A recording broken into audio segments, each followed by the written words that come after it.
वेळ गेल्यावर पश्चाताप करून काही उपयोग नसतो. ही एक साधी वाटणारी पण खोल अर्थ असलेली मराठी म्हण आयुष्याचं एक फार मोठं सत्य सांगून जाते.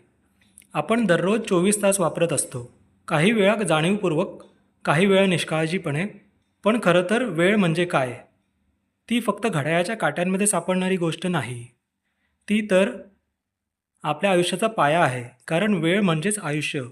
आपण प्रत्येक दिवशी उठतो, काम करतो, बोलतो, शिकतो, खातो, झोपतो. ह्या सर्व गोष्टी वेळेच्या चौकटीत बसवलेल्या आहेत. आपण एखादा दिवस कसा घालवतो त्यावरच आपल्याच नव्हे तर आपल्या भविष्यातील संधीचा निर्माण होतो. अनेकदा आपण म्हणतो, उद्यापासून सुरुवात करेन, थोडा वेळ आहे अजून, किंवा नंतर बघू. पण आपण लक्षात घेत नाही की उद्या हा कधीच न संपणारा भ्रम आहे. कारण तो आजच्या वेळेवर अवलंबून आहे.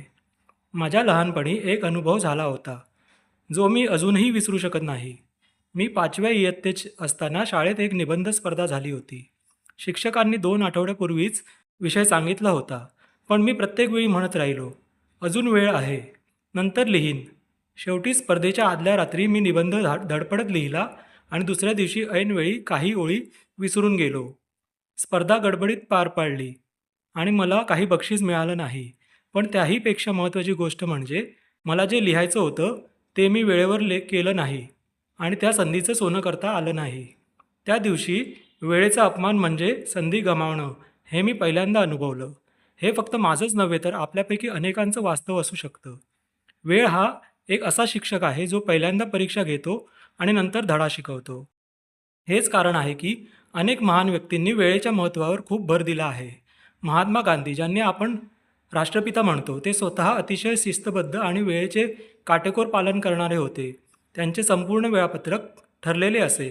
एखादी भेट 5 मिनिटांची असो की 50 मिनिटांची, ती वेळेवरच व्हायला पाहिजे. याच वेळेच्या व्यवस्थापनामुळे त्यांना मोठ्या प्रमाणात कार्य करता आलं. Doctor APJ. अब्दुल कलाम यांचंही तसंच. ते वेळेला अत्यंत जपून वापरत आणि प्रत्येक मिनिटाचं मोल समजून घेत. त्यांच्या चरित्रात अनेक उदाहरणं आहेत, जिथे त्यांनी वेळेचा वापर करत विज्ञान, शिक्षण आणि राष्ट्रनिर्माणाच्या दिशेने अमूल्य योगदान दिलं. पण वेळेच्या या गंभीर रूपाला एक दुसरं कोमल पण परिणामकारक रूपही आहे, शिकवण. वेळ प्रत्येक माणसाला संधी देते. गरीब असो वा श्रीमंत, बुद्धिमान असो वा सामान्य. दिवसाचे 24 तास सगळ्यांनाच मिळतात. फरक इतकाच असतो, कोणी वेळ वापरतो तर कोणी वेळ घालवतो. आयुष्यात वेळ ही अशी एक गोष्ट आहे जी एकदाच मिळते. ती गेल्यावर ती परत मिळत नाही, खरेदी करता येत नाही आणि साठवून ठेवताही येत नाही. म्हणूनच ती चालून गेली की पश्चाताप केल्यानंतर काहीच उपयोग राहत नाही. वास्तविक पाहिलं तर वेळ हा जीवनाचा आरसा आहे. तुमच्या वेळेचा उपयोग कसा करता हेच दाखवतं की तुम्ही स्वतःला किती गंभीरतेने घेतलं आहे. काही लोकांना नेहमी तक्रार असते की त्यांच्या आयुष्यात वेळ नाही, पण खरं तर वेळ नाही असं कधीच होत नाही. वेळ घेतला जातो. जो वेळ घेण्याचं महत्त्व समजतो तोच यशाचा वाटसरू बनतो. आपण बघतो, एखाद्या विद्यार्थ्याने जर वेळेचे योग्य नियोजन केलं नाही तर परीक्षेच्या वेळेस तणाव, गोंधळ, आत्मविश्वासाचा अभाव आणि अनेकदा अपयश याला सामोरं जावं लागतं. एकीकडे जो विद्यार्थी रोज ठराविक वेळ अभ्यासाला देतो, तो परीक्षेच्या वेळी शांत, आत्मविश्वासू आणि तयार असतो. तेच आपल्याला आयुष्यातील प्रत्येक क्षेत्रात लागू पडतं. नोकरी, व्यवसाय, वैयक्तिक संबंध, आरोग्य सगळीकडे वेळेचं नियोजन आणि त्याचं भान आवश्यक आहे. उदाहरणार्थ, जर एखाद्याने रोज थोडा वेळ आपल्या आरोग्यासाठी दिला, व्यायाम, योग्य झोप आणि आहार यासाठी, तर तो दीर्घकाळ निरोगी राहतो. पण ज्या लोकांनी वेळ नाही म्हणून हे टाळलं, त्यांना पुढे जास्त वेळ हॉस्पिटलमध्ये घालवावा लागतो. मग वेळ मिळतो, पण तो त्रासाचा असतो. एकदा मला वाचनात आलं होतं, वेळ खर्च केली तर ती संपते, पण वेळ गुंतवली तर ती परत फायदे देते. शिक्षण, चांगले नातेसंबंध, आरोग्य, ज्ञान, सेवा या गोष्टींमध्ये दिलेला वेळ तुम्हाला आयुष्यभर साथ देतो. म्हणूनच वेळेचं व्यवस्थापन हा एक कौशल्याचा भाग आहे. ही सवय लहान वयात लागली तर आयुष्य सरळ होतं.